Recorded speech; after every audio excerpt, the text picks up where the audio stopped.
Yep. We're good. You seen DB? No, he is having trouble logging in again. Audio issues.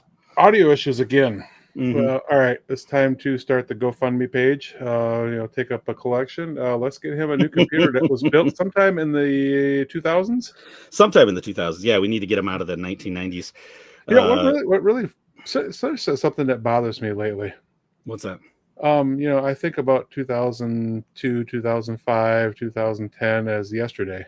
Right, 5 years ago, right? Yeah, easy. That's a long time ago. Mm-hmm, mm-hmm. So if his computer is in 2018, 2017 or something like that, that's old. His computer's 8 years old, yeah. But the other thing that's wrong with it, it's what he's got loaded onto that thing. It's all the cheer camp. Cheer camp pictures. Cheer camp pictures. His video of him up there on stage. That's all right. That's okay. You're gonna pump my gas someday. He's gonna be mad at me. He's gonna be mad. Maybe we'll get him to sing on the show. Maybe. All right, let's get going. And now on with the show. Time for bladder check. Check. Wait. Screw it. I'm holding it.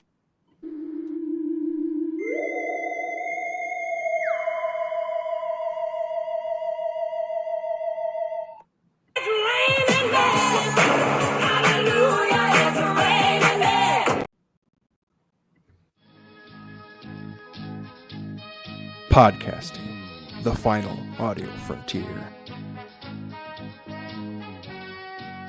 These are the legends of Brown Squadron. Our computer is picking up a strange signal. Here, sir, you better take a look at it.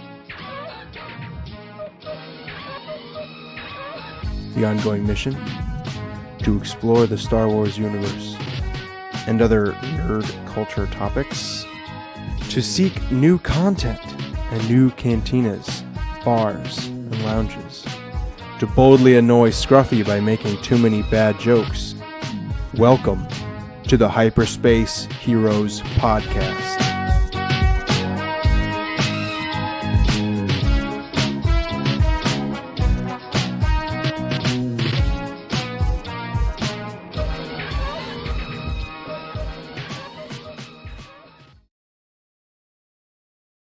And welcome to Hyperspace Heroes. This is Brown Leader signing in. All wing reporting. A wing report in. A wing report signing in.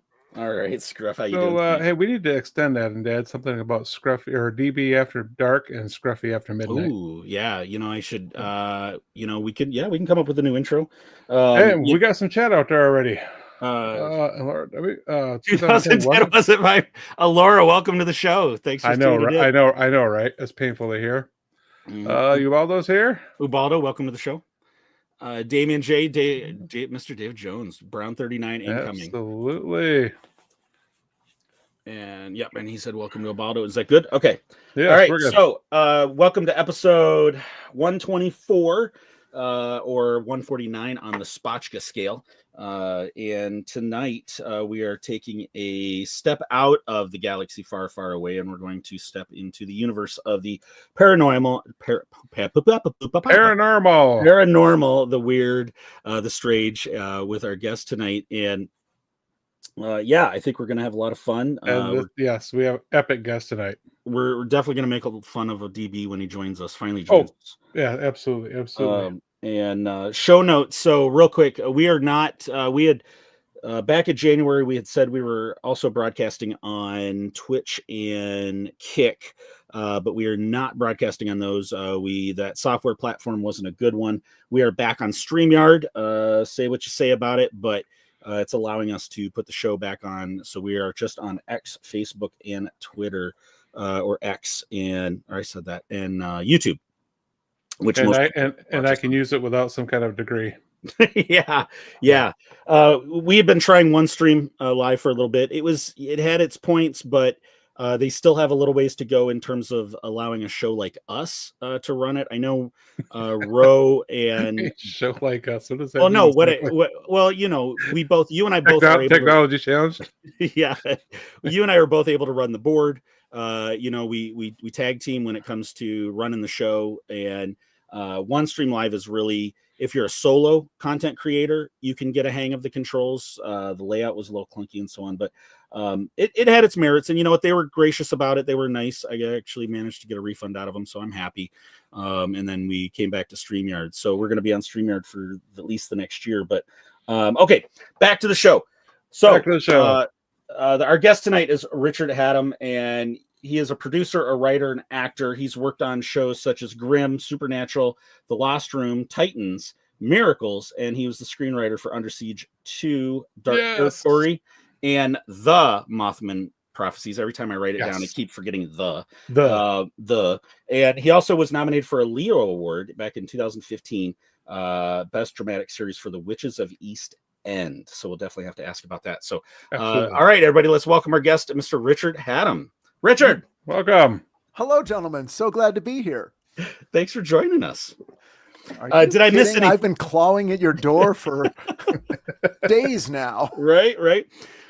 So we did see Alora in the chat. I wanted to thank, make sure we make a quick thank you to Dave Humphreys, one of the co-hosts of What Does Star Wars Mean to You? He's the one that got us in contact and enabled us to put this show together. So, is there anything else I kind of missed in your introduction there, Rich?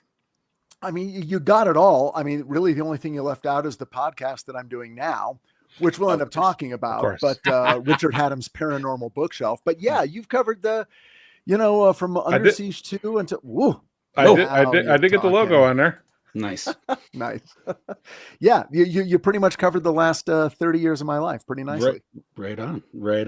Which was 5 years ago, by the way. Yeah. Only 5 years ago. The new time frame. There's Dave right now. Dave, there he is. Welcome to the show, Dave. Thanks Dave, for watching. I've known Mr. Humphreys, now that I think of it, for decades. I mean, it's got to be 25, 30 years. I mean, it's been a long time. Oh, so you've known him since 1990, something like that. Because that was only 25 years ago. We were in a not 35. A writers group that used to meet at Jerry's Deli on Beverly in Beverly Hills. And it was basically just a group of guys that would shit talk and then write stuff. But we all became friends in a UCLA class, and then just continued on. So you never know where you're gonna pick up strange people. Right on. So stay tuned for our segment later in the show where we get the dirty laundry of what does Star Wars mean to you. Oh yes, that's the segment I'm looking forward to. Richard, so first question, normally we're, like we were saying, we're normally a Star Wars centric show. So we're going to switch every time we meet new guests. We have some questions that we start with to get the conversation rolling. And so what we wanted to ask you to start off with was, what does the paranormal mean to you? It means things I'm afraid of. I don't know about you guys. I used to be a guy who felt like I just want to spend one night in a haunted hotel room and I just want to see like one thing, and then I'll know it's all true, and then my whole life will be different. And I was really like, and believe me, I didn't go doing anything. I didn't pursue any of it, but I really thought, I've just got to get one EVP. I've just got to see one UFO, and then I'll know the world is a bigger place than other people say it is.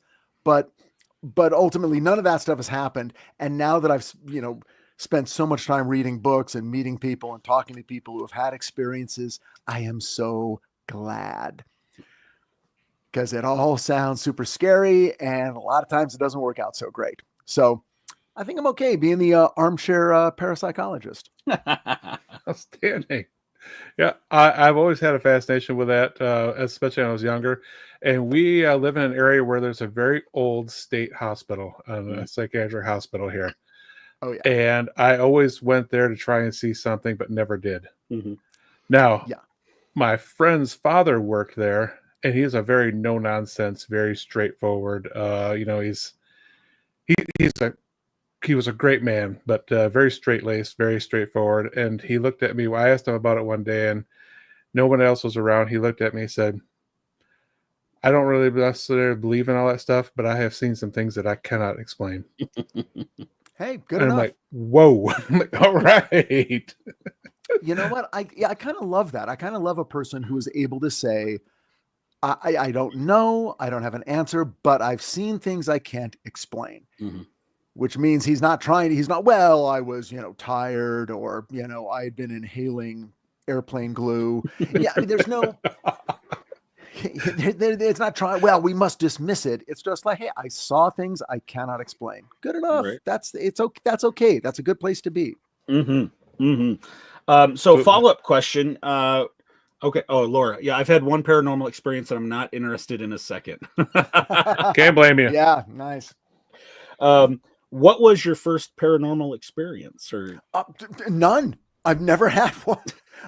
I've been living as an outside observer, and I am fine with that. And I'm also very careful about not being that guy who's trying to make something out of nothing. Like, well, I'm not going to say anything, but I did see something in the sky.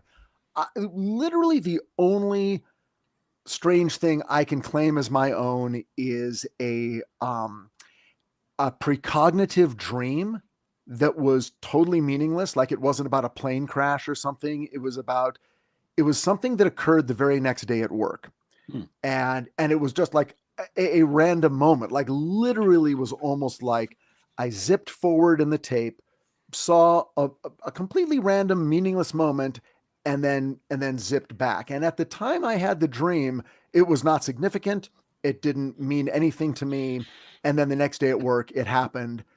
I recognized it the minute it happened. It was not deja vu. We've all had that. We know what that feels like. And I was like, oh, this is the thing I dreamed last night. And here's the weird thing. My reaction was, that's really weird. And then I just stopped thinking about it. I think I would have had to ponder that one a little bit. Yeah, for sure. There's nothing scarier than somehow seeing the future, because that really destabilizes every notion of reality. Mm-hmm. Oh, Like seeing Bigfoot really isn't as strange to me as I know what's going to happen, and then it happens. Mm-hmm. That is like, okay, we really don't know what our lives are about. Mm-hmm. Well, that borderlines on the whole concept too of, are we really in a construct? Are we really in a, if you were able to see the future in a dream and then it happened the next day, are we really just plugged into the Matrix and where it was a glitch, which is not so much paranormal, but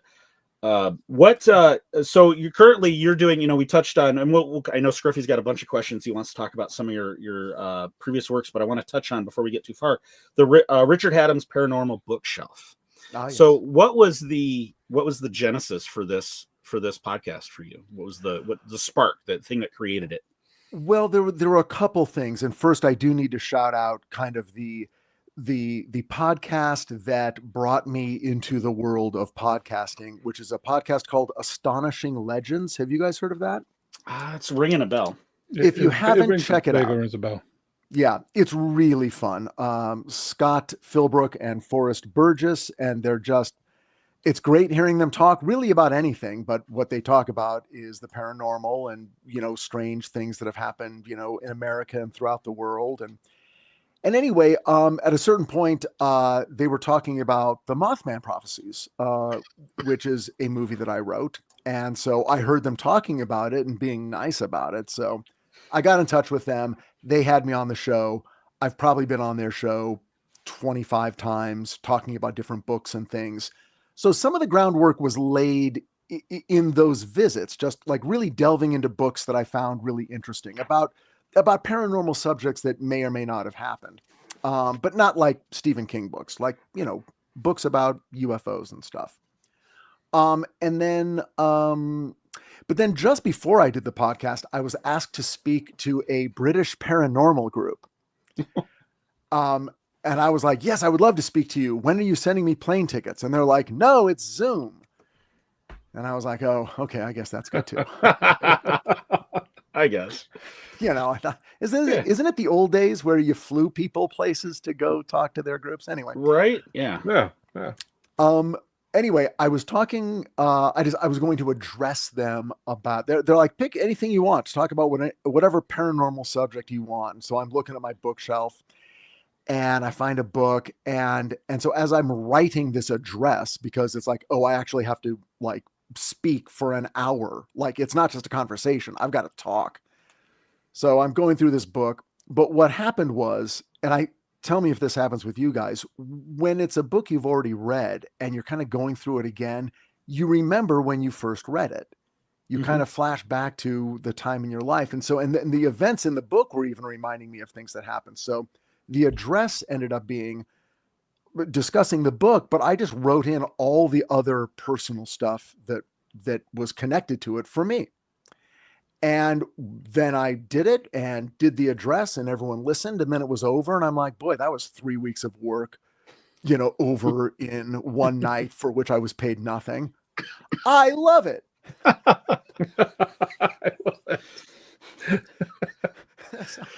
So I'm like, okay, I guess this is going to be, and then the other, I got to call out my wife. The only other thing is my wife, who is also a podcaster, and her podcast is called 80s TV Ladies.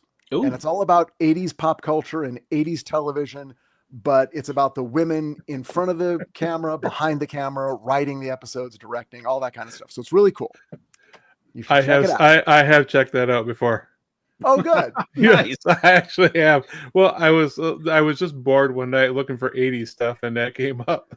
And I'm like, well, that's an interesting title. I've got to check it out. Oh, which one was it? Do you remember? Was it like Moonlighting or Remington Steele? Or there was knowing Scruffy, it was probably Golden Girls, but that's that's what I'm no. Yeah, right. No. Mama's Family. Mama's Family.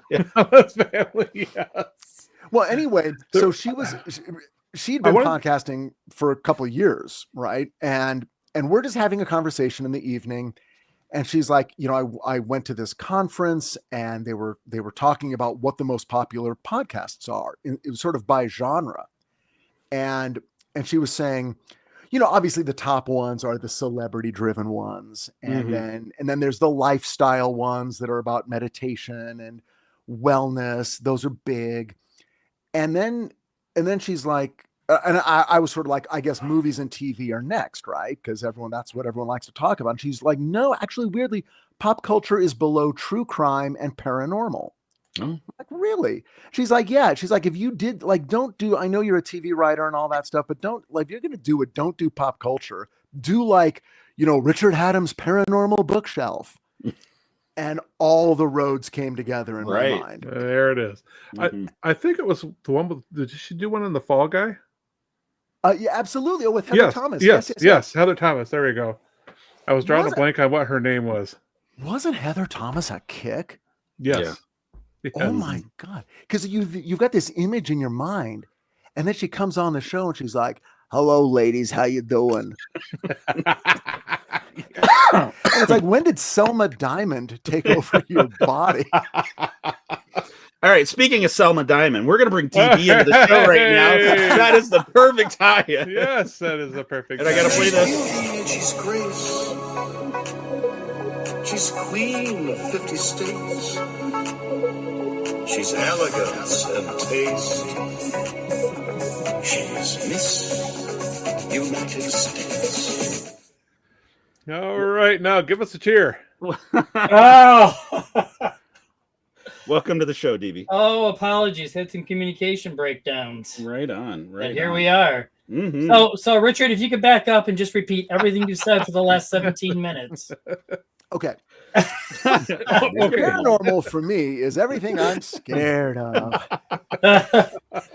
So we were actually, we were kind of talking about the spark what brought together his podcast, Richard Hatem's Paranormal Bookshelf.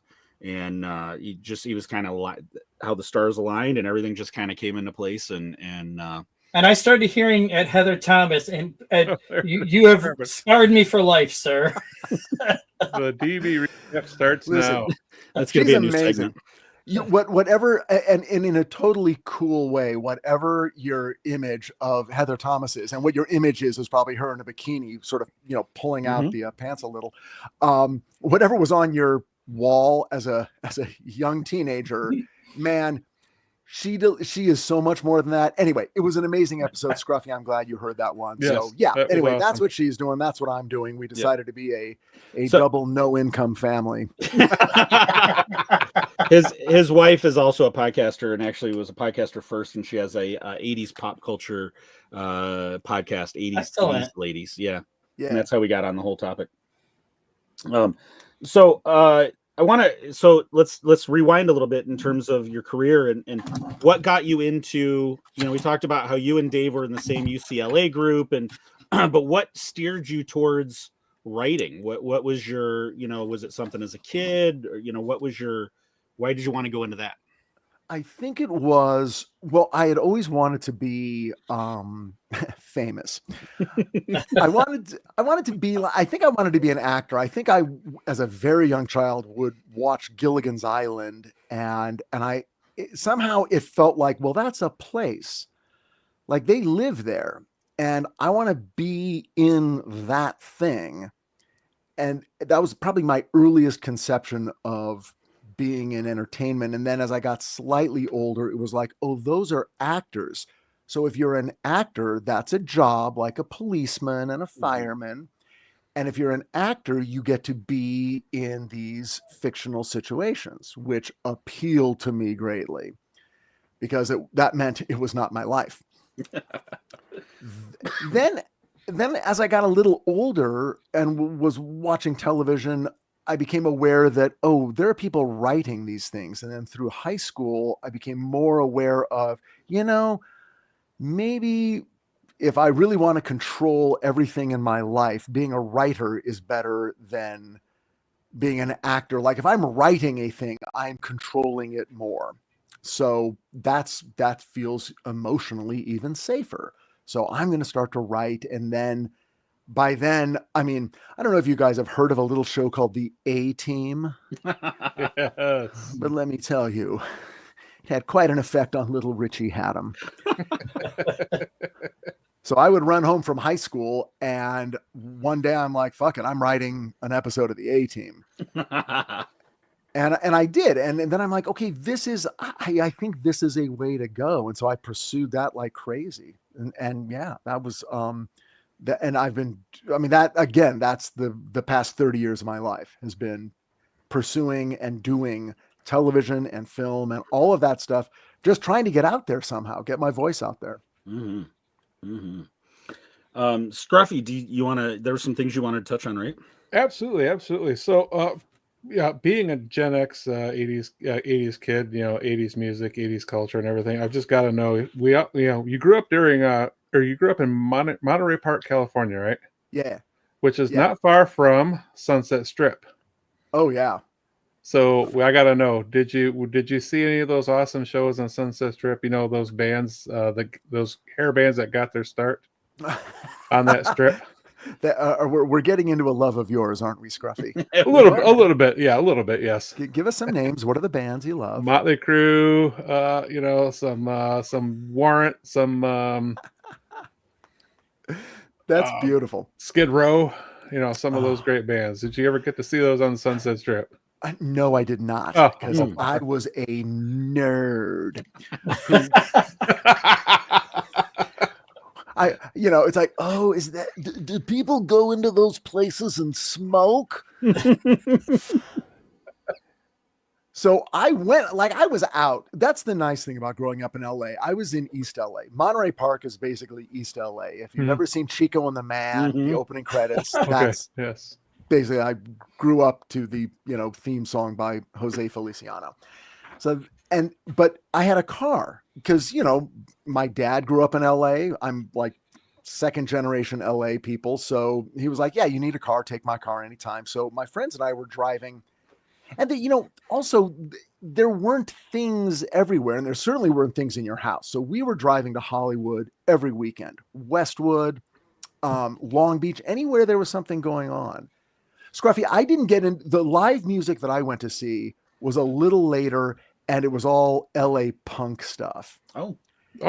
And all right, now you got Brown Leader's attention. Yeah. Oh, okay, good. Yeah, I got like I'd go down into Long Beach. I'd go to Fender's Ballroom and see the Dead Milkmen and this weird band called the Red Hot Chili Peppers. Who would come? You know what their thing was when they first started?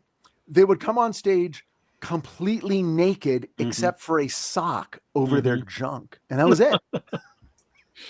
You know what, Richard? I proposed that for this show, and I got voted down. So yeah, nobody wants. It worked for the Peppers, man. It worked. Yeah, but the name Flea was already trademarked, so you can't take it, DB. Yes. Thank you. You guys should do the first all nude podcast. Yeah. No, we want to keep our viewers. Nobody wants to see that. No. Well, we only got the courage to actually do video for the last year. We were audio for the first 2 years, so we could call those the naked episodes. There you go. There, because this face is all there is right here. This is it. Everything else is not. No, nobody's paying to see that. Other questions? Right, now that we got totally derailed on that, that's all good. Yeah. All right, thanks. I totally lost my train of thought. Hey guys, it's been great. So obviously you're must be a lover of sci-fi and horror movies. And that was one of my favorite things from the 60s to the 80s, those horror movies and stuff. What were some of your favorites? Okay, so again, sort of with high school and for me, high school was 80 to 84. Okay. Well, really, you know what? Oh, a couple things. I mean, okay. First horror in my life was Kolchak the Night Stalker. Do you guys know the show? You must. I've heard of it, yeah. Oh my goodness. I got to the listener at home, the blank stares I'm getting are giving me very uncomfortable feelings. Okay, well, sit ye down and let me explain the greatest thing that's going to happen in your life. Go get some DVDs. The show stars Darren McGavin. Maybe you don't know who that is, but you do because he's the dad in A Christmas Story. Okay. He plays Carl Kolchak, who is a reporter. Now, there were 2 TV movies and then a TV series. And ultimately, the concept of the movies, the TV movies and the TV show is that he's a modern, reporter. It's Chicago, it's Las Vegas, wherever he happens to be. And he's a reporter. He covers actual news. He's a newsman. But we only see the episodes where it's supernatural, where bodies are piling up and they've been drained of blood. And he's the only one to actually take seriously that it might be a vampire. And his editors telling him that he's out of his mind and to stop it. And the police are like, if you breathe a word of this, we're going to have panic in the streets. Kind of like the mayor in Jaws. Yes. And it's because in every episode of the show, he ultimately, in looking for proof and trying to get a photograph, he sort of faces down the monster and ends up having to kill it or something. And it's maybe not produced at 2025 levels, but the performances and the spirit of the show is beautiful. So that was my first one. I was a little kid. That was like, oh my God, horror. Then I do vaguely remember that. Now I've seen it. It's been a long time. Oh yeah. Well, check it out. Everyone within the sound of my voice, check out The Night Stalker. All right. That having been said, then I get into high school. Now my friends are passing around, the dog-eared copies of The Shining, and it's like, what's this?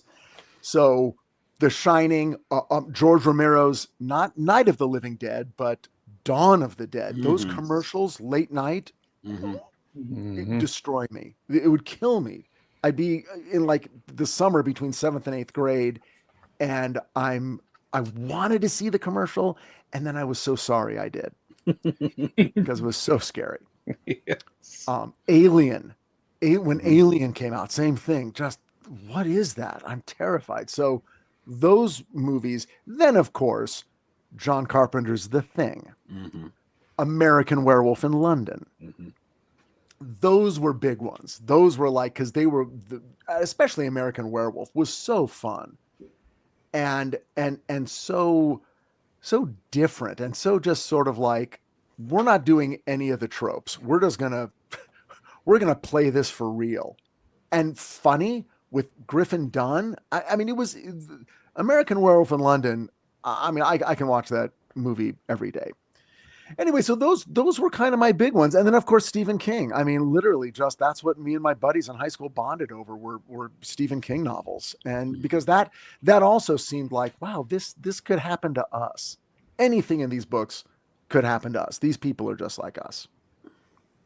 Yeah, Steve.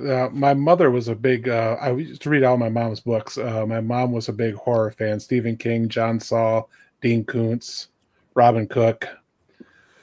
Oh yeah. And so, so some of those were some of the first books I started reading, and I was a little more advanced in reading than a lot of people my age. So I was reading adult books as a kid, and that kind of messed me up a little bit. When you say adult books, adult. Okay, let me rephrase. Yeah, here we go. We're gonna make you a permanent host on the show, Rich. There we go. You blend right in. Christine. Adult books. Yes. Amityville Horror. Those yes. books. Yes. Christine is great. I love Christine. When I was a teenager, I wanted that car. I wanted a 58 Plymouth Fury. I found one, but it was in such a bad. It was so bad. It was just like, there's just no way I could do it. It basically needed everything. There's a 4-door version for sale right now out in California. Yeah, I know. Out in the LA area. Yeah, I know. Mm-hmm. Yes. Scruffy, are you a car guy? Do you think you could have done the repairs, or did you just want a car that was going to kill your enemies? A little both, actually. No. Yeah, yes, I have done restorations. I've done body work. I don't have the patience for that fine detailing of, the sanding, blocking, painting. I don't have that. I don't have that patience, but I can do the fabricating, the welding, the rebuild, stuff like that. Wow. Oh, we got some comments about our new idea. Carbonite says, "Don't get any idea, gentlemen, for the Hyperspace Nudist podcast." Jeremiah says, "No." Oh, Maya, you're going to be our first guest too. They're cowards. Come on, they're just covering. They want this. They're just they're saying. The funny thing is, so Jeremiah works at our where we work. So tomorrow he's going to just be watching us walking across the operations floor, and he's going to be like, "No, it's going to be in his head." No. So I'm just wearing a sock. Oh no. Okay, you guys know these are visuals that I'm going to be scarred with for the rest of the night. We are talking horror and supernatural, so yes, yeah, and I'm horrified. Thank you. I don't even know where I was going with this. Amityville Horror. You did a podcast with the Amityville Horror as part of the theme there, and one of my favorite movies. I'm a little embarrassed to say I was a little older than I should have been when I realized that Amityville Horror wasn't real. We all were. Yeah, unfortunately. And I do have a copy of that book, the Amityville Horror. The conspiracy. The conspiracy. Yes, I do have a copy of that book on the way. Actually, I heard that. Excellent. Yes. You got good. One of my favorites. Okay, great. Yeah, I'm really excited to hear that. Obviously you were a big fan of that book and that movie. That the book especially, because that book I bought again. I was in 7th grade. In fact, I didn't. That one I got. That was a gift. I think I saw it in like B. Dalton, Pickwick. At the my favorite part of your podcast, you were asking for books about ghosts and getting books about Casper and right. So you were decided to be more specific. Yes. Yeah, it's like no, I mean real ghosts. And people were like, Mr. and Mrs. Hatem, I think you got to get your kid to a doctor. I saw it. Here's what blew me away was that it said a true story. Yep. Now I'm, 13 or whatever. I'm like, well, then it's true. Like you can't a book would not say a true story unless it was a true story. This is the grown-up world. This is how they do things. They don't, like, kids will lie, but grown-ups won't. So I was like, oh, okay, so this sounds great. And I read the back and I'm like, oh my God, I really want this book. I got it for Christmas. I read the book and it's everything you want it to be. It's just like, this is amazing. And I hadn't read a bunch of ghost books. I had read a few, but this one was like, this is an actual living document of what happens in a haunted house. And of course, what happens in that book is crazy. And every chapter ends on a big shocker. So you just go right into the next chapter. And it was just, I mean, for pure joy of reading, it was the best book I had ever read at age 12. Yeah, absolutely. I was always looking for Jody the pig. Oh my God. I know, Yes. right?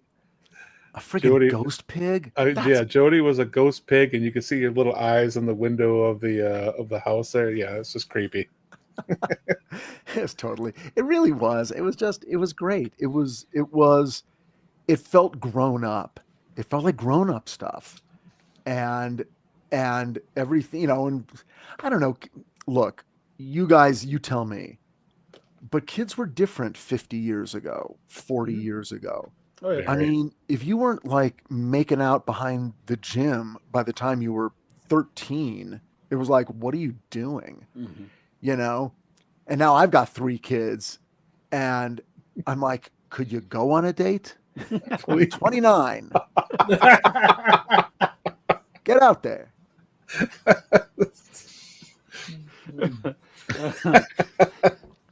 Can I bring my boyfriend? Yeah. As a father who has a 13-year-old and a 29-year-old, yes. Right?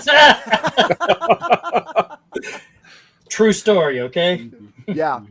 Well, you know, I'll tell you this, and Scruffy and Brown Leader, I don't know what your kid situations are, but, oh, really?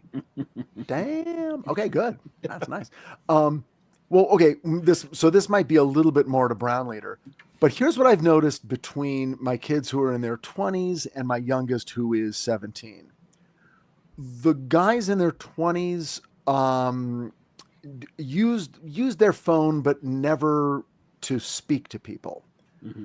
My 17-year-old, it's like someone turned the clock back. He is talking to his friends and his girlfriend, talking to them on FaceTime sometimes, but sometimes just a phone call for hours. Mm-hmm. Literally, if there was one of those coiled up cords that he could drag under the bathroom door and close the bathroom door, you know, it's the exact same move. It's just 50 years later.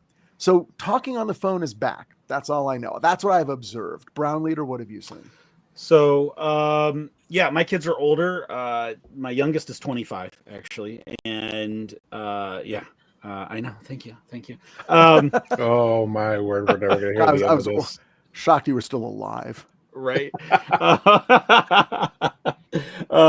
Yeah. So we were in that phase where, no, they talked a lot to their friends at school. At home, they were at home. There was not a lot of talking on the phone back then. That was still an era where we could, you know, they didn't need a cell phone until 16 when they started driving. And it was also just before, all of them grew up just before social media really became a thing. So they developed those personable skills, you know, in school, talking to people, hanging out with friends. It was kind of the last of that. And then my 2 youngest, one of them to this day never even got on Facebook, even though Facebook was becoming the thing. And he's a super charismatic kid, super talker to the point where as a parent, he calls and I'm like, okay, is that all? Okay. Yeah, no, go ahead. Keep talking. Yeah, no, yeah. Okay. Is that all? Okay. Yeah. Well, I'm in the middle of something, so I'll talk to you later. I love you. I love you. Hang up, please. Go live your life, please. Yeah. Meanwhile, in the background, it's the Cats in the Cradle is playing. Yes. But no, yeah, my kids are weird in the fact that they were in kind of an in-between era. So kind of in between that. So they They do talk a lot on the phone now. My youngest probably is DMing a lot. Yeah, he's probably DMing the most. Well, you know what I think it is? We sort of figured this out in reverse. The youngest is the only one who's done a lot of, putting on the headphones and doing the gaming and talking to his friends as they're playing. So they're in, obviously separate houses, but they're talking and, oh my God, you screwed up or whatever. Yeah. And it'll go on for hours. Mm. And I think it started there. That was the beginning of just the oral audio communication, and they got very comfortable with it. And then it went to phone calls. Mm-hmm. No, that's great. Yeah, I'm happy to hear that it's coming back because they need to be able to communicate. Well, I don't know. I mean, I think, I think they're doing good. I think these kids, look, they don't have like the ambition that I had. Like, I don't know. I mean, in the 80s, I was just like, okay, I've got to go out there. I've got to be successful and rich and famous. And man, I really wanted all that. And in a way, thank God my kids don't. They're just like, they just want to have a happy life, and they're having it. So I'm glad. Mm-hmm. Mm-hmm. Right. Yeah, excellent. Yeah, one of those analogies I keep thinking about is I spent the first 18 years of my life complaining about how bad I wanted to be an adult, and I'm gonna spend the rest of my life complaining about how much it sucks. Well, but we're in the generation where childhood never ends. I mean, I'm literally sitting here looking at your room, Scruffy. You've got more toys than FAO Schwartz. Yeah, and that's just that's literally probably not even a quarter of it. Yeah, our parents, my dad would never have done a podcast. No. There was he had no interest in talking about something he loved from his childhood. No, well, nor did he have any interest in talking about anything, and certainly not talking to me. So sounds like my childhood. Right. Yeah. But now it's like, we can, like, literally you guys are doing a podcast based on a movie series that started 50 years ago, 48 years ago. Impossible. Yeah. No. 10 years ago. Yeah. about 30 years ago. That was about 30 years ago. Right. Okay. Right. I'm still in denial on some of that. Yeah. So, all right. One fanboy moment.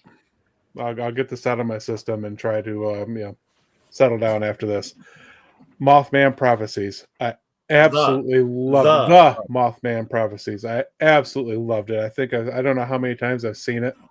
I thought it was amazingly well written. I love the casting in it. Richard Gere, I can't imagine somebody else playing that role. Will Patton, I absolutely loved Will Patton. Oh yeah. Laura Linney, yes. What are you drinking out there, Scruffy? Mm-hmm. Caffeine and a lot of it, and okay. I'm on 2.5 hours of sleep today. Oh God. Yes. In that case, you're doing great. Thank you. I'm holding it together quite well. So anyway, what was your inspiration on that? Was it the John Keel, the book by John Keel, or what brought that out? Well, again, it's one of those things, again, you guys know when something comes into your life that means something to you, it's galvanizing. Mm-hmm. I mean, you feel it physically, whether it's a movie or a song or a TV show or a book or whatever. I had actually been thinking a lot, because at that time in my life, I'd been reading a lot more. My sort of paranormal reading was on an upswing. And I was reading so many books about people who had strange experiences in haunted houses and really anything, UFOs. I was very interested in the experiencer phenomenon. This is 30 years ago. This is mid-90s. And because that's what I wanted, right? I'm like, I want to be one of them. I want to have the transcendent experience that changes my point of view forever.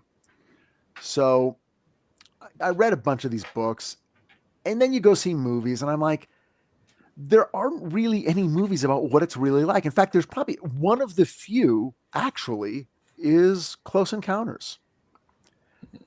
It's one of the few movies that's just really about kind of the odd, destabilizing aftermath of witnessing something strange and how it derails your life. Mm-hmm.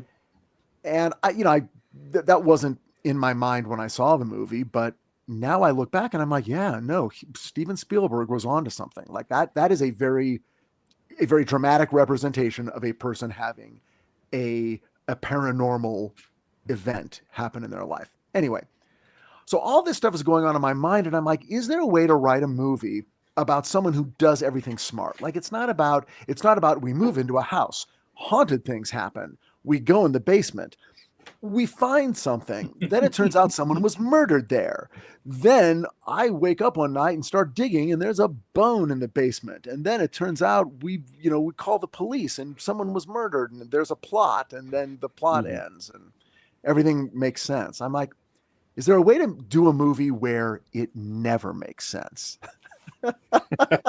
Which is a terrible way to start writing a movie.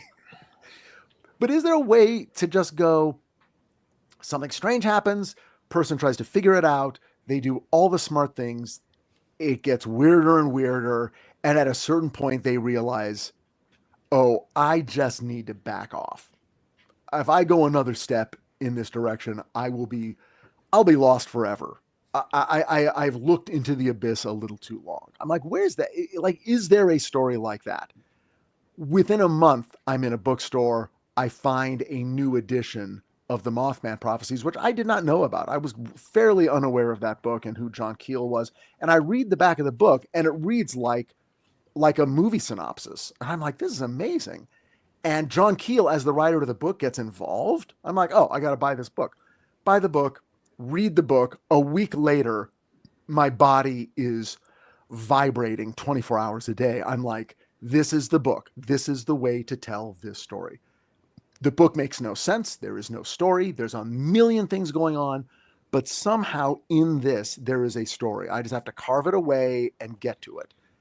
And so over the course of the summer and then the following fall, that's what I did. I worked on that. And I got in touch with John Keel and got to know him. Yeah, that movie was absolutely awesome. Loved the phone calls from Ingrid Cold. Those are just so creepy. There's nothing like a paranormal entity calling you on the phone saying what's up. I loved it. Could not agree more. Scruffy, thank you so much. You got to realize I'm sitting like in the coffee shop inside a bookstore with my Compaq Armada laptop computer before there was Wi-Fi. So it's just like, I'm just sitting here word processing. But you look cool doing it. Yeah, looking real cool. And I'm writing a scene about a guy talking to a disembodied entity on the phone. And I'm like, is anyone going to give a shit about this? Oh, yeah. Like, there's no monsters attacking. There's no like the big giant. I'm like, this is so scary to me. This is so cool. And the thing I loved about it, about that scene and about kind of what that was and kind of what the whole movie was, but especially that was when in movies, it's always the devil, and it's like, I know it scares you. And it's like, okay. But what was cool to me, and by the way, I know that line is now in the movie. In fact, it's the only line I object to in the movie. But what I loved about everything that John Klein, my character, and John Keel went through was that all this weird phenomenon, none of it was trying to scare him. In fact, a lot of times it was trying not to scare him, which is a million times scarier. Oh, absolutely. Absolutely. And I loved horror movies, like I said, since I was a kid. I've seen a lot of those movies I've probably seen way younger than I should have. HBO brought a whole new world to me, and all those movies, there's the monster, and it's like that's not scary. Yeah. That was scary. Yes, that was creepy. the thing that's there that's not trying to scare you has got to be the most terrifying thing. And it knows everything. It knows what's in your pocket. Yes. Yes.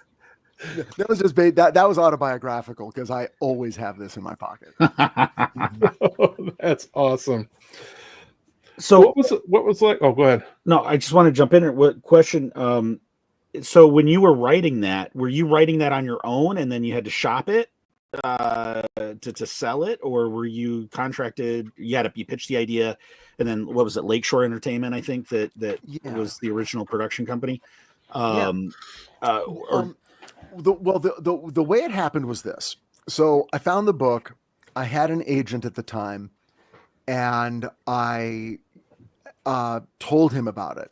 I'm like, there's this book about this. It's Point Pleasant, West Virginia. It's like a haunted town. Like, it's not just UFOs. It's poltergeists. It's weird phone calls. It's men in black. It's all this stuff. So he began talking about it as my haunted town idea. And he liked it because, well, if there's a haunted house, what's even better than that? A haunted town. Yeah. So from his agent point of view, it was like, that's an angle from which I can sell it. So he's like, well, let's get in touch with the author and let's get an option on the book. So he reached out to, this is John Keel. This book was published in the 70s. Mm-hmm. So, and now it's 20 years later. This is not a big cultural figure in the 1990s. No one knows who this guy is or what these books are. And he reaches out to his lawyer representative, a man with the beautiful name Knox Berger. This is all in New York City. So Knox Berger lives there, and he got in touch with Knox Berger, and Berger gets in touch with John Keel. And a lot of this is going back and forth by phone call and written letter. I mean, again, we're talking 1997. Email is not a thing. Certainly not for John Keel. So there's letters are going back and forth, and ultimately I get an option with my own money. I option the book for 6 months or a year, I forget. But the idea is I'm now allowed to go pitch it. So my agent's like, don't write anything, just go pitch it. Someone will get excited and pay you to write it. And that's the shortest distance between you and money, which is what an agent does. Right. So I'm like, okay, I'll write a pitch. Well, for me to write a pitch, I had to write every single scene in the movie. And pretty soon I've got a 45-page outline.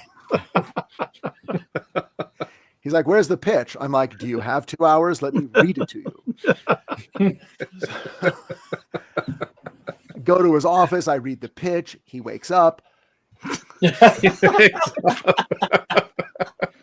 He's like, how long would it take you just to write this script at this point?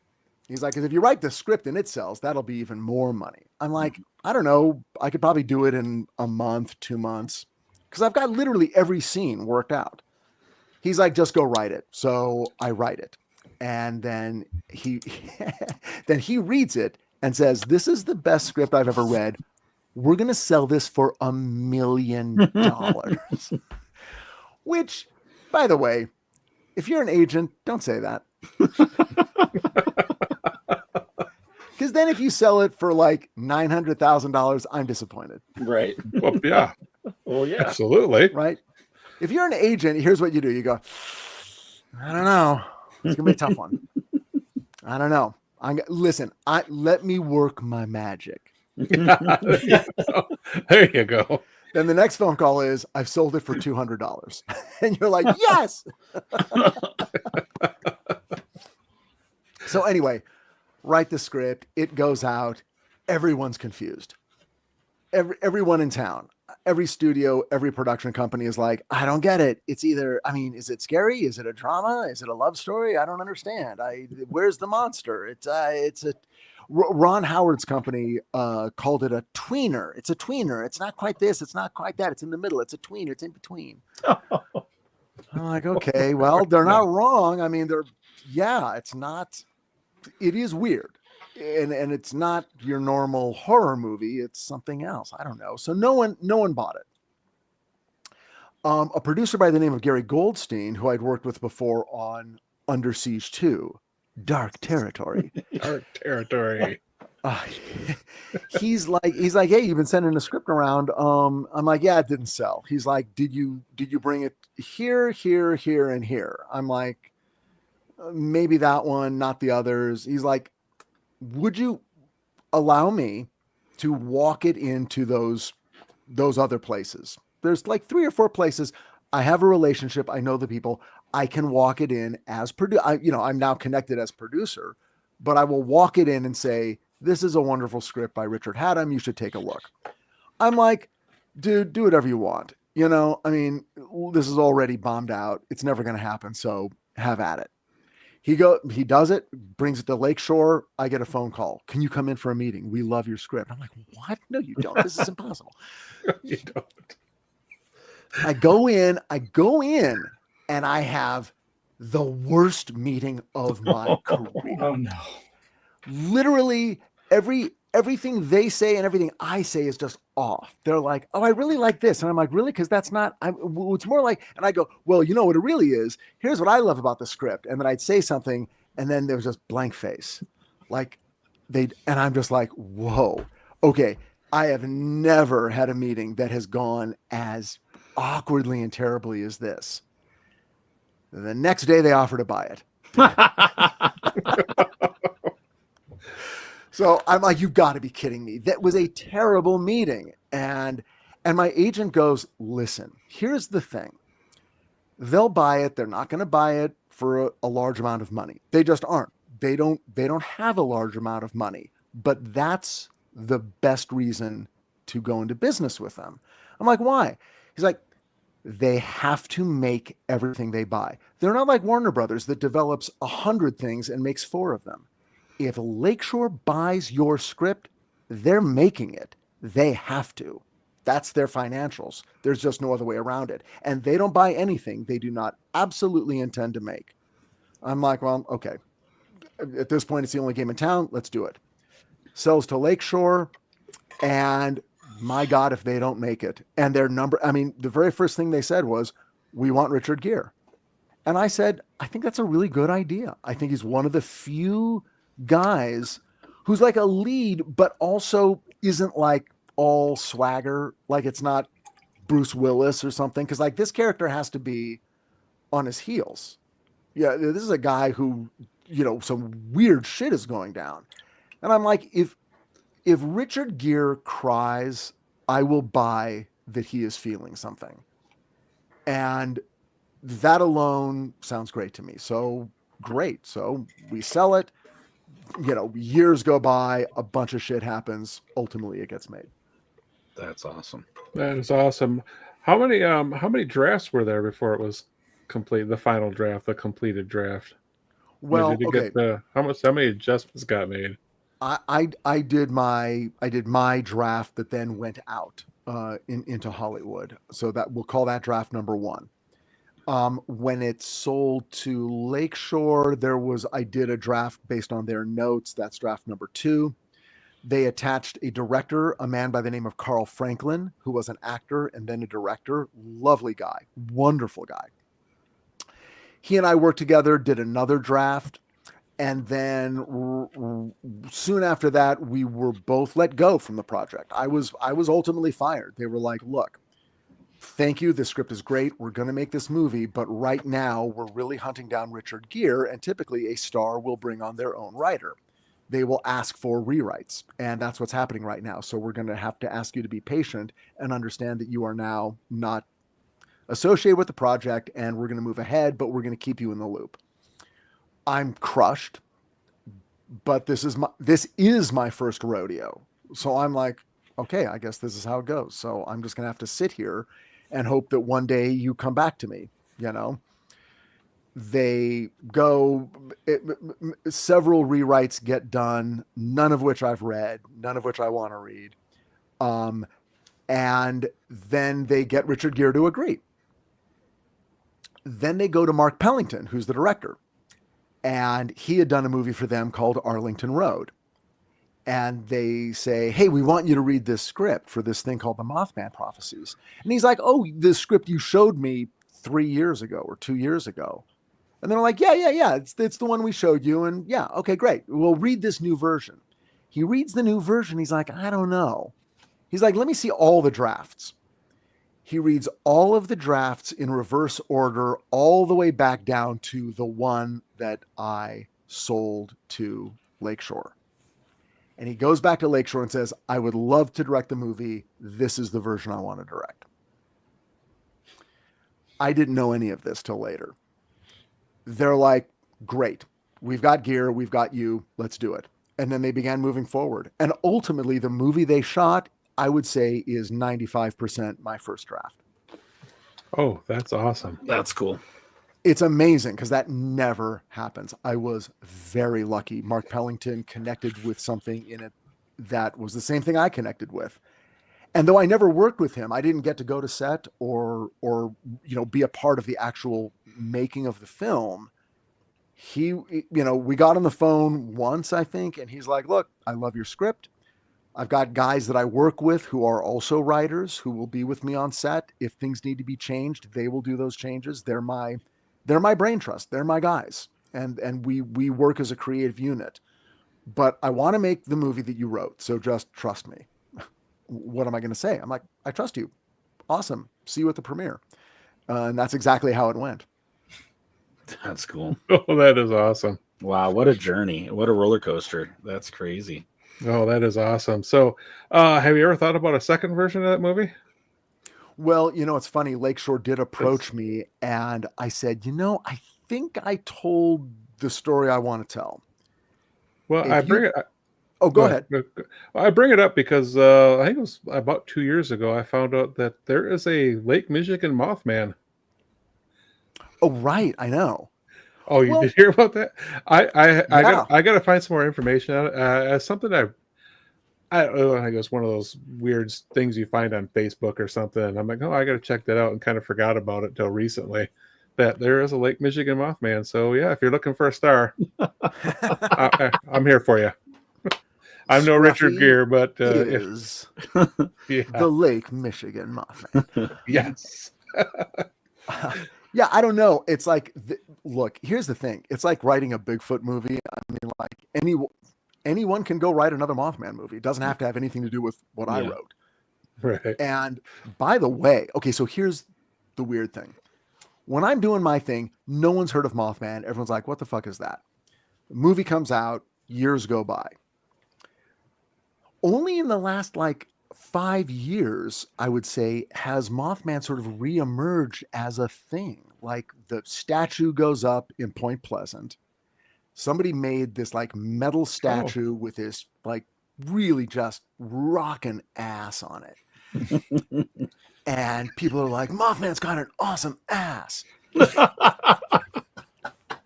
They've had the Mothman Festival in Point Pleasant, which is a yearly thing in September, which brings money to the area, which is great. I've never been to it, but it's an awesome thing that it's happening.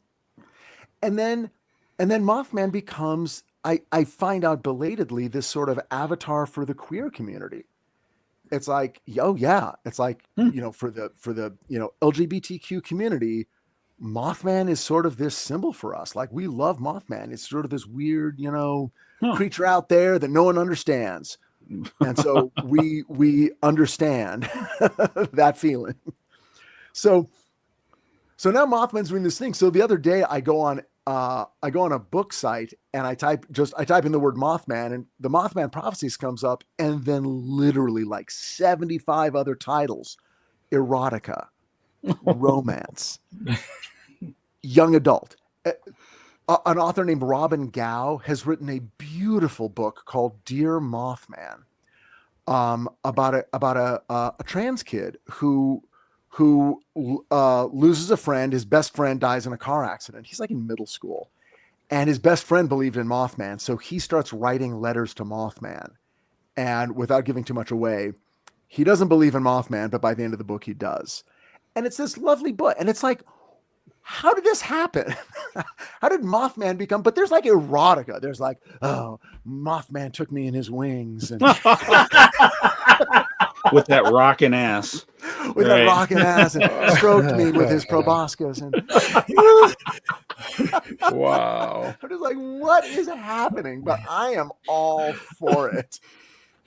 Oh, that's crazy. Oh yeah. So, Scruff, if you have a question, No, I'm okay. I'm totally derailed. Go ahead. So I want pick it up to here in a minute. I want to circle back to something you said, which was when Scruffy asked you about, writing another one. You said that you were happy with you told the story you wanted to tell. Yeah.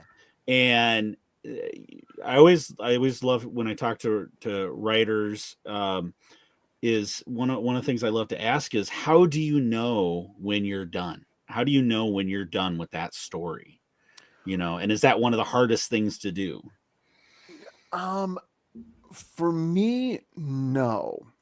I typically, when I start early on, I don't embark until I know where I'm going. Like I don't joyride. If I get in the car, I know where I ultimately want to arrive at. I may not know exactly the path, but I know that's where I'm going. That's the only way I can do it without losing my mind. So I have to have a plan. I wanted to tell the story about someone who really, really goes into the dark. And I honestly believe this. Like, this is a thesis I believe.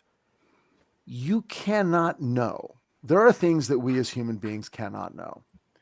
And many of those are the paranormal things that we deal with. I think phenomena exists, but I think it is a few steps beyond what we're able to really grasp in terms of meaning and understanding.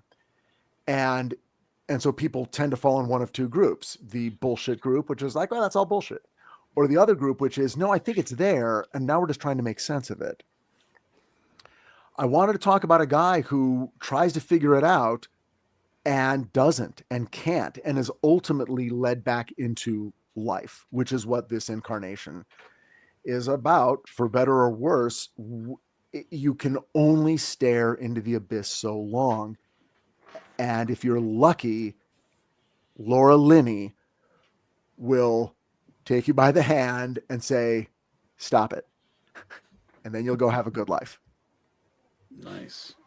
Awesome. Do you ever have you ever had any projects where after you've walked away and it's done, that you've kind of wanted to go back and, I think I should have tweaked this, or I think I should have added that, or anything like that? Sometimes in a very minor way, but never. I don't think I've ever done something that hasn't gone forward and then thought, oh, if I'd only done it differently. Because everything you do when you're working, for me, the only way to get through it is to find the connection. Yeah. It's like, okay, this is how it's mine. Mm-hmm. And then you just follow that as true as you can. And if it doesn't happen, it doesn't happen. In terms of being a movie or a TV show, mm-hmm. It's like, well, they didn't go with it. Mm-hmm. That sucks. But I did what I wanted to do. There have been a number of times where I'll write a pilot and they'll come back to me a couple years later and go, we want to redevelop this. And I'll be like, you know what? I'm just going to write it the same way. I like what I wrote. Nothing has happened in the last 2 years that suddenly makes me re-see it or rethink it. All I'm going to do is hand you the same thing over again. You should go do your own thing. So when they came back to me and said, hey, have you thought about doing a Mothman TV show or something like that? I was sort of like, no, I haven't. But if you have a writer out there who's got like a take that you're excited about, I would love to meet with them, and I'll help them in any way that I can. And I'll just be a supporter and a cheerleader. And if my contribution becomes more, then great. Then it becomes a professional thing, and we'll figure that out. But go with it. Now you go tell your story. Continue the story in any way you want. That's the nice thing about things like Mothman, is that it can be repurposed in a very personal way for people, and should be. That's what that's for. Yeah. And I think that's a really good message for for people that are trying to start their careers, you know, that are early in the creation process, is that it's okay to, like, what I learned. So, you know, when we started this podcast 3 years ago, I was like, I was a podcast fan. I like to listen to podcasts, and I didn't know what I was doing. And my kids, my youngest, helped me, you know, start. And I messed around, did some things. And I finally got to that point as a creative where I was kind of like, I'm done. Once the episode's done, I walk away. I'm happy. I don't think about what I could have done different. And it's a hard lesson to learn. It really is. 'Cause, you know, your ego gets so wrapped up in what you create, and to be able to let that go and just move forward and just be content in life with, well, yeah, I did a thing. Yeah. You know, it may not be 100% in other people's eyes, but I don't care. It's a thing. I did it, and I'm good. Well, yeah. And I've had to, well, the podcast for me has been such a revelation in so many ways. After 30 years of writing movies and television, to suddenly write something and just put it out there. Mm-hmm. No notes, no budgets, no meetings, no nothing. Just here it is, produced in the way I want it, put some music on it, it's out there. And to have it immediately strike with an audience, and on day one have people writing, oh my God, how are you writing about my life? You know, and people connecting to the emotions in it in so many ways, episode after episode, up to and including today, people writing about the most recent episode that came out and just going, wow, that really, that struck me. I've been through the same thing. And it's this direct line, and it's a direct line I've never had with an audience. You know, you tend not to in television and movies. It's filtered through so many other things. Mm-hmm. But that's what makes it so great. And I get to, you know, tell the story of the book and tell some story from my life. And there it is. And doing it and then letting it go, putting it out there in the world and going, got to work on the next one. Mm-hmm. Time to go back. Mm-hmm. That's really freeing. And that's not how I used to be. I used to be very control freaky, and it's nice to not be that way. Now, when you write, do you, you know, what is your philosophy to writing in terms of, like, are you I'm going to get up, I'm going to write, you know, for X amount of time every day? Or are you more of a, I'm going to wait till inspiration hits me, and then I'm just going to write like mad for a while, and, you know, over a time span? It's changed. When I started out, I was writing movie scripts, and it was very difficult. I was in my 20s. I went to USC Film School, took classes in the George Lucas building, which is why I hate him. No, I'm just kidding.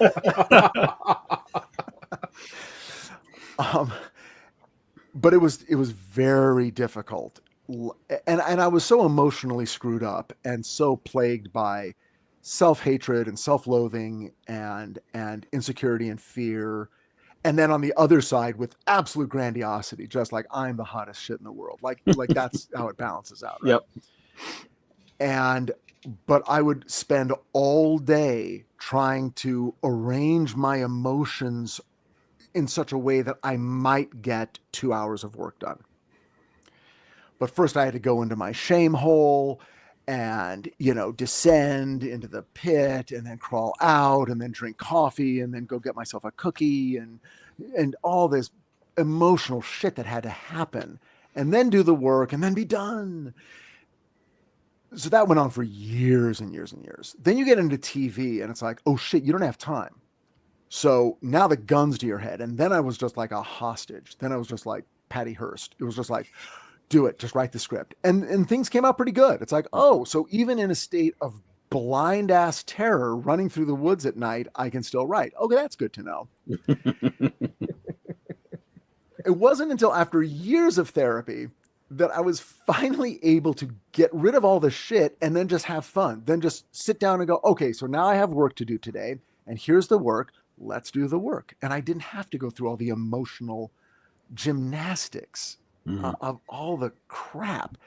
And luckily that's the way. So now with the podcast, because I have a little bit of, like, it's not a TV schedule. I've got some time. nowadays, in the beginning, I could do whatever I wanted because it was a year and a half ago and it wasn't on yet. Now it's on. Now I'm burning through episodes. Now it's like, oh shit, I got to have a new one every 3 weeks. Every 3 weeks, I have to write and complete another script because it's fully written. It's just me. It's not me chatting with my friends. It's just like, okay, I am now reading a story, the story of the book, the story of my life. And it's got to come together and it's got to be a thing and it's got to be done every 3 weeks and the next one and the next one and the next one. Now I'm sort of back to, I wake up in the morning and I hope I get 2 hours, but it's not as sad. Right. Ghosts and Grinds, insightful lessons of perspective for those of us in the beginning phases. Yes, indeed. Oh, excellent. Well, thank you for sharing that. I'm always curious I always like to peek behind the curtain and see how people are, they do their creation process. And yeah, the TV was good for you because now that you're on a 3-week cycle, that pressure doesn't feel like pressure like it would have been in your 20s. You've had that experience, you've gone through those trials and tribulations, and now it's a smooth process for you. And what season so the most recent episode that just dropped, it was your season finale, right? Yeah, for season 2. 2. Okay. It's so funny. Like you guys are, I assume it seems like you're putting out a lot of content, which is awesome. I'm coming up on a 1-year anniversary. So my show premiered on March 25th last year. Okay. And in terms of written episodes, I've done 20. Okay. So it's like, so those 20, now I'm almost done, or I'm in the middle of writing season 3, which will start in late April. Those will start rolling out. And then I try to intersperse 1 or 2 just sort of bonus episodes during the season where it is just me talking and it's a little bit more casual and not written down. But so that's how it is. So if you're out there and you would like to listen, there's probably 24 episodes. 20 of them are written and 4 are just like bonus Q&A, AMA kind of things. And then new episodes start next month. So we'll be right back in it. We start with Communion. Nice. Yeah. And it was funny. I was listening to the most recent episode and, I as you're talking about your experiences in relation to the book, I could definitely hear your screenwriter voice in terms of how you were phrasing things, because I was like, I was at work and I'm listening to it, and it almost sounded like I was at times when you would describe things going on in your life, it was almost like I was listening to an audio show. You know what I mean? In terms of, so your professionalism, I definitely bled through in terms of what, your personal stories.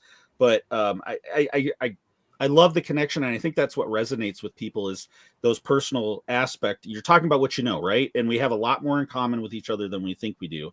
And in today's world, it's very easily to be separated in your bubbles, but we forget the fact that we all go through a lot of the same things. And I think that's what's connecting when you talk about those real simple life things that you went through. And and people are, oh yeah, that happened to me. I get that. And I think that's, so I can definitely see why it's resonating with people. Well, thank you. I really appreciate that. Yeah. It's been very rewarding having people for a range of things. I mean, obviously there's certain, there are episodes where I go very deeply into a divorce that I went through, and it's someone wrote a review or reached out, and they were like, it's 11:30 on a Monday morning. I'm sitting at my desk at work and I'm sobbing. You son of a bitch. And of course, I'm just like, yes, this is the greatest compliment you could pay me. And then they sort of go on, they're like, I'm going through a divorce right now. And so much of it resonated. And here's my situation. And here's where it connects with yours. And here's where it's a little bit different. But I'm just so glad someone is talking about it. And I'll tell you something else. And this is a little, you'll know what I mean. from day one, people are like, thank you for your vulnerability. Mm-hmm. And I'm like, wow, okay, that's interesting, because the stuff that I expected to get attacked for, because you're afraid. You don't want to. Yeah, always feel weird. As a absolutely. guy, you especially feel weird, right? Mm-hmm. But there are people who are like, and it's not just women; it's men too, saying thank you for saying these things because they need to be heard. Mm-hmm. So I'm really thrilled with that, and yeah, it's going great, and people are responding, so I'm going to keep doing it. That's awesome. Excellent. That's very cool. That's very cool. Guys, did you have other questions? Yeah. So starting a binge watch on Damien. I love those movies when growing up. I haven't quite got to the episodes that you did. How did you get involved in that project? Luck. I got lucky. Agent called me up. I think it was it was agent called me up. An executive who was working on it had worked with me before, and was like, we're doing this show. We were going to do 6 episodes. We just expanded it to 12. We saw the first episode. We want more. But when you do that, when you go to a showrunner, in this case, it was the great, really wonderful guy named Glenn Mazzara. When you suddenly tell a guy, oh, it's not 6, it's 12, that guy's head explodes. But when you're Glenn Mazzara, who has a background in high pressure situations and hospitals and all, who's like an ER guy or something, he's like, okay, I can do that, but there's only one way it's going to work. You got to give me 2 more writers, and you got to give me this much more time, and blah, blah, blah. Anyway, went on the show, met Glenn, and then sat down, and it was like, okay, we hit the ground running. And it was one of those great situations where you don't have time to think. It's just like, okay, we're doing this. And I had a time limit. I'm like, I can be here for 2 months. And then my schedule changes and I can't be here. So it was very much, I come in, next episode's going to be you, Rich. And it was an amazing situation. I pitched an episode to him. This is an experienced guy. He's been doing this for years. I pitch him a thing. He's like, sounds great. Write an outline. I write the outline. Sounds great. Write the script. I write the script. He's like, this is the only script I've never had notes on. Go film it. Nick Kopus, brilliant director up in Canada, directs the episode. I don't get to go. They do the episode. Episode comes out. I leave. Done.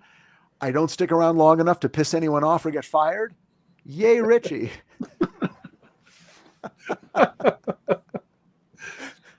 All my jobs should be like that. Just come in, write a script, get out before everyone gets annoyed.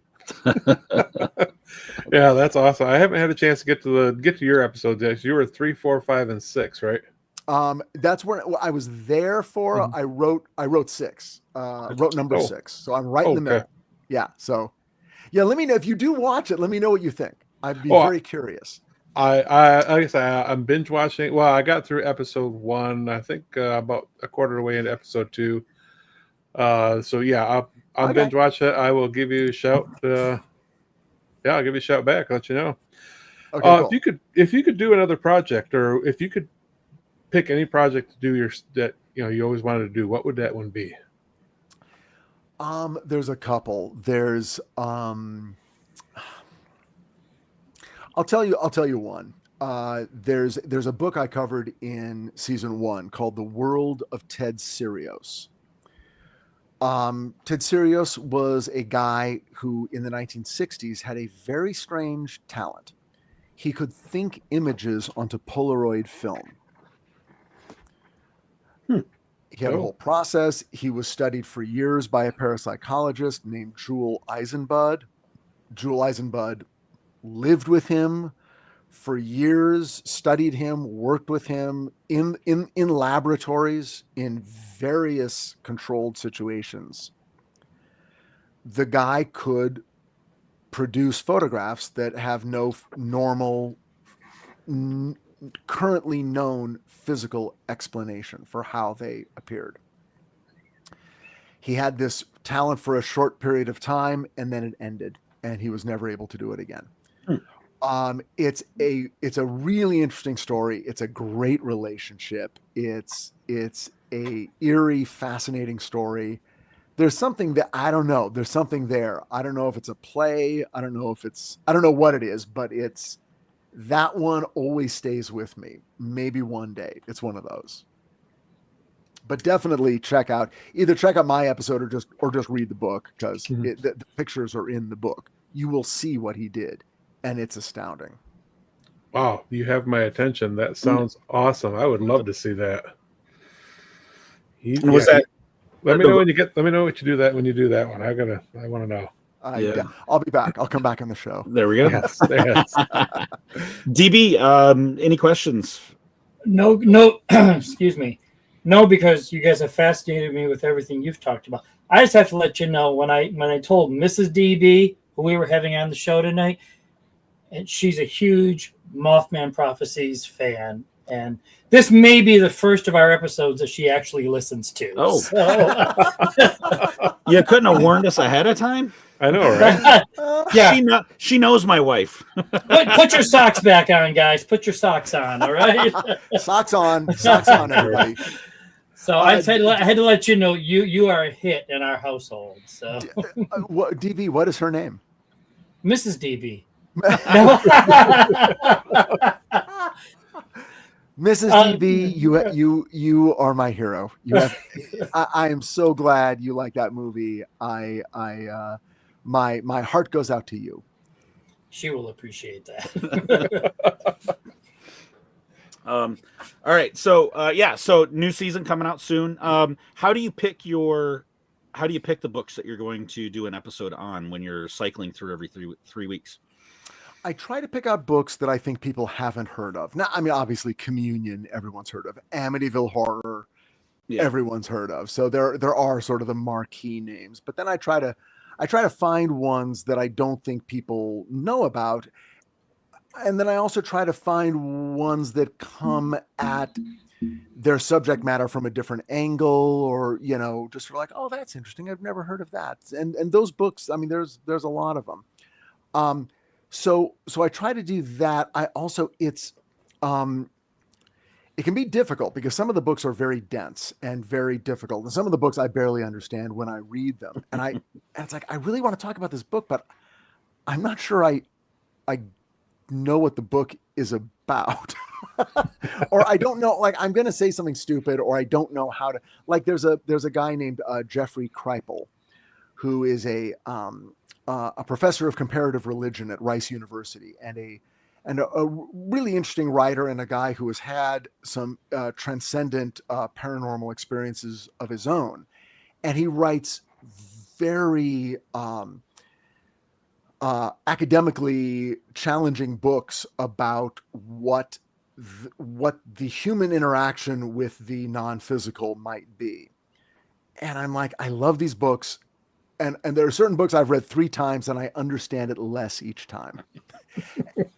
And maybe that's the sign of like a great book, Oh, there's another guy. There's a guy named Eric Wargo who wrote a book called Time Loops. And then he wrote another book recently called From Nowhere. His whole thing, he writes a lot about precognition. And I think his angle is sort of, a lot of what we think is ESP is really just an aspect of precognition, information getting fed to people from the future, basically.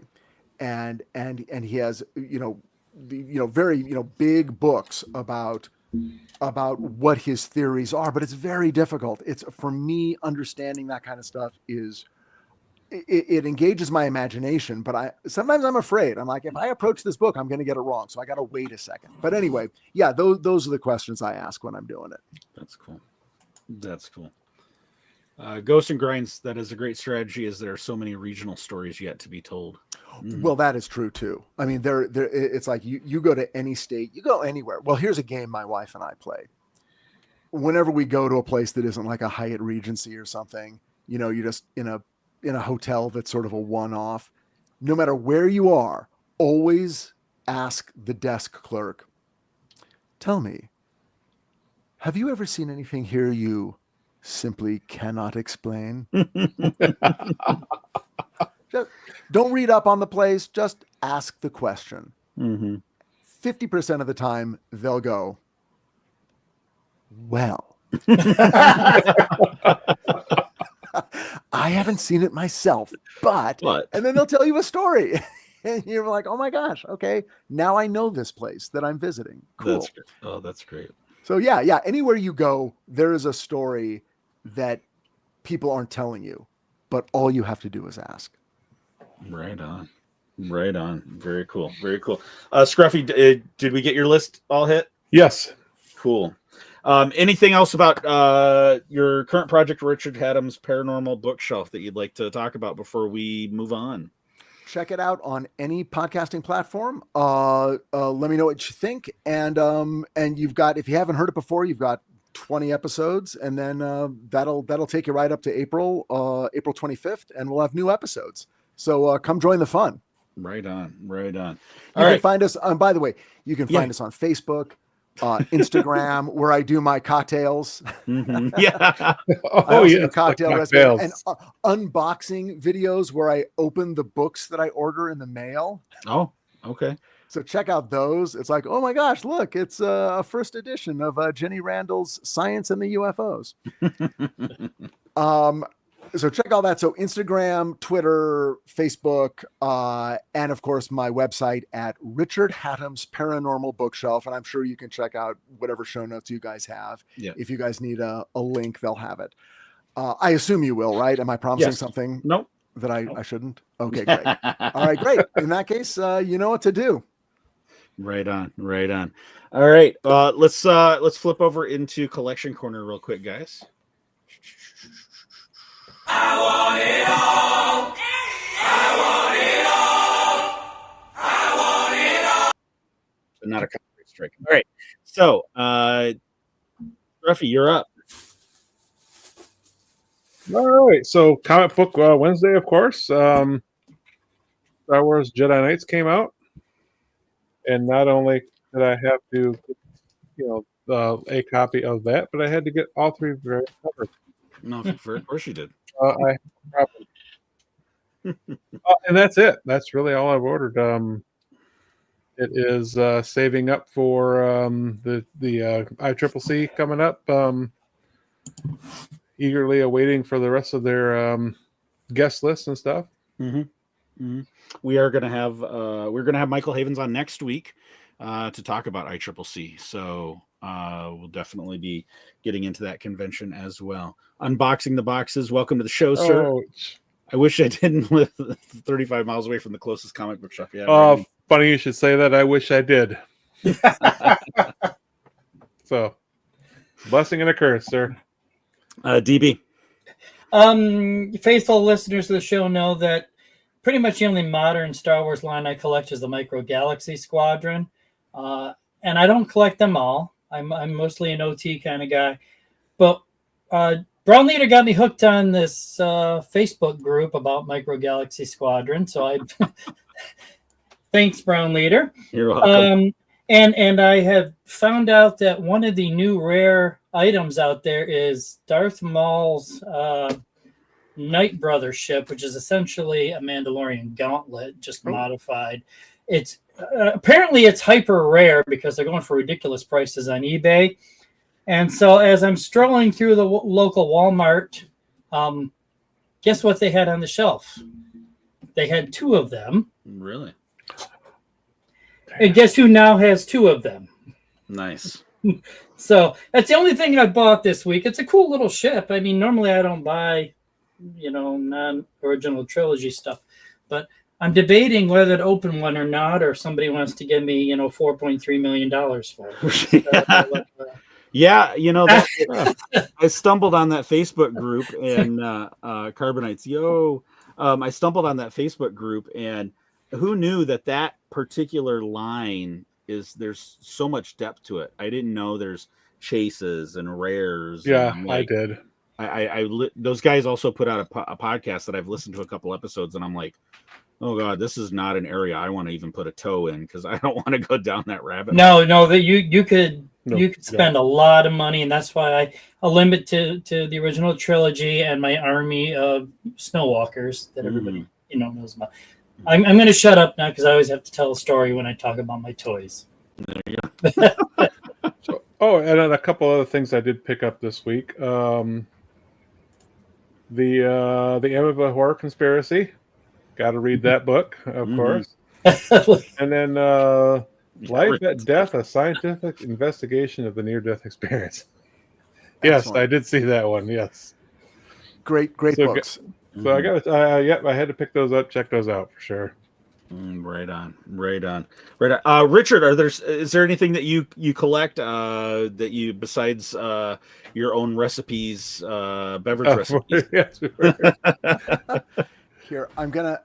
See, you guys are smart. You have everything arrayed behind you. I'm opposite. I'm gonna very carefully turn my computer around very slowly to show you what I'm looking at.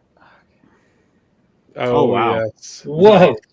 There's my dream right there. Nice.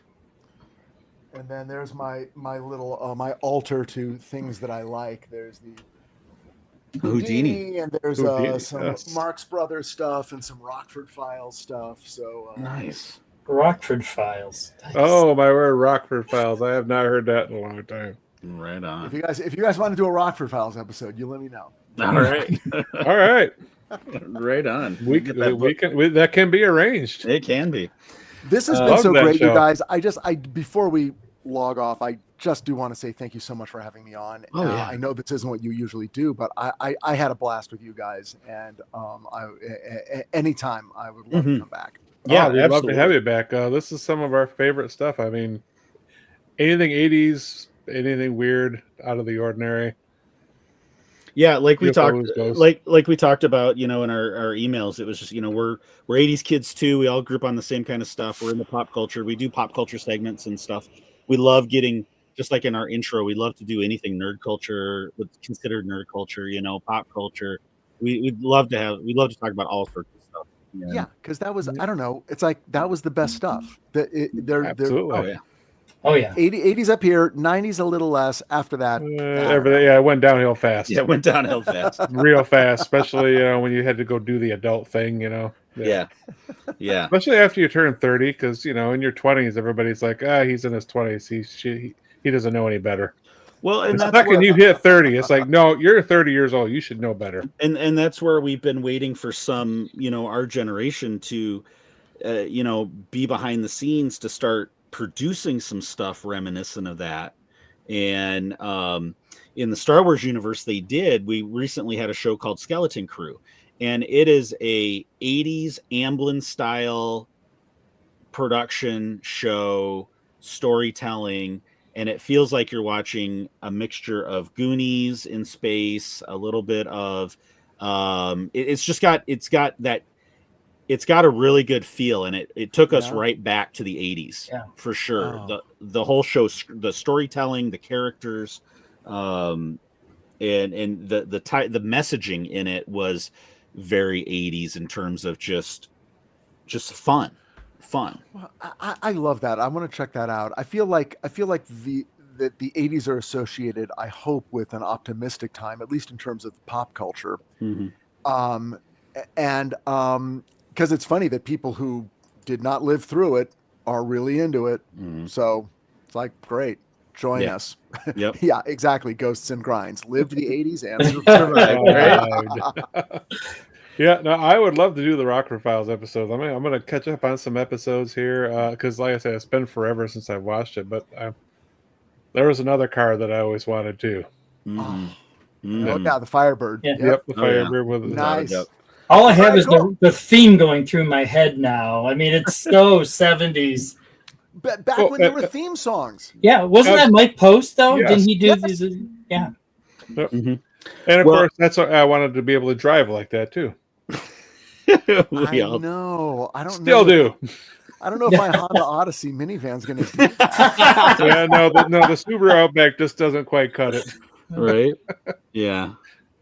Nope, not quite. So Richard, it's been awesome to have you on. You're welcome back anytime. We definitely want to do more episodes with you for sure. It's been a joy to have you on. So one of the things that we do on the show, is that all guests that come on the show become honorary members of Brown Squadron. And with that, you get a flight designation and a call sign. And our call signs always touch back on Star Wars, since that's our focus and our center. And so when you come back on the show, you'll be able to sign in with us as Brown. It's going to be Brown 73. And the call sign is Corona. And where we come up with that is, like I said, we always try to tie something to the guest, Star Wars and the guest. And there's a character in the Clone Wars era. His name is Hondo Anaka. He's a pirate, and his ships in that series are flying saucers. And exactly. And when I saw that, and they're the Corona, it's a Corona class frigate in the Star Wars universe. His ship is not named. I was going to pick that up, but they don't actually name the ship. But Corona is the model of ship. But it's a flying saucer. It's literally a flying saucer in Star Wars, and it's like, who would have known? Who would have expected? And it's one of the best fun. It's one of my favorite fun Easter eggs in Star Wars animation. Is having a fleet of flying saucers attacking Star Wars ships. So that is genius. I love that. That is an honor. I will take that. Right. I just have to make sure. Wait, it went away. I just got to know what. Well, next time I come on, just remind me of what it is. Yeah, so right on. Yeah, absolutely. Absolutely. It's a squadron of UFOs. It's a virus. I love everything about Corona. right on. So, but yeah, we Hondo ships are straight up 50s UFOs. Yep, yes, absolutely. Oh, nice. Okay, cool. Yeah, those exactly. 50s UFOs are the best UFOs. Yes, absolutely. It's the classic, and it was so fun to see them in there. And then when we were having you on, and I was trying to come up with something, I'm just like, oh, I'm going UFO for sure. Yeah, because writing your logo right on the spine of the book is a UFO in the logo. So. Good eye, Brown Leader. Yeah. So, but yeah, no, it's been great having you on. So we really appreciate it. And one more time, why don't you go ahead and tell everybody where they can find your podcast and all of your socials? You can find me at Richard Hatem's Paranormal Bookshelf. That's our website. That's the podcast, and that's the socials too. You can find us through on Twitter and Instagram, and join the Facebook group. Nicest group of people on the internet. Social media can be pretty corrosive, and it is turned into a thing that must be handled with care and curated personally by every individual very carefully. There's really no reason for self-injury. So be super careful. Join us over at Richard Hatem's Paranormal Bookshelf on Facebook. And all we do is talk about our dogs, our cats, and our books. And it's great. Right on. Okay, with that, we're going to sign off. This is one other thing I forgot. Like I said, Michael Havens is coming on next week. If you have not bought your passes for ICCC, which is in May, when you buy your passes, this is good until the end of the month. Use the discount code Hyperspace 10. We have our own discount code. You get 10% off passes for that convention. So make sure you type that in, and that even works for the VIP passes for the convention. So one of the guys recently bought their VIP pass and got $55 off the price. So it's worth typing in the code. So definitely use that. So one of the things we do on the show, Richard, is after I do the sign off, most Star Wars shows will end with "May the Force be with you." We're a little more cheeky than that. We like to sign off with way more. We like to sign off with "That's no moon." So right after I do the sign off, we'll take a breath, and we all in our best mismatched unison will end with "That's no moon." So you feel free to join in if you want. So okay, this is no moon. That's no moon. Okay, I think I got it. In fact, I will bring it up right there. So this is Brown Leader signing off for the crew. Thank you for watching and listening. And you have been, I screwed up my own outro. Watching and listening to You've been watching and listening Hyperspace Heroes. That's no moon. I like that.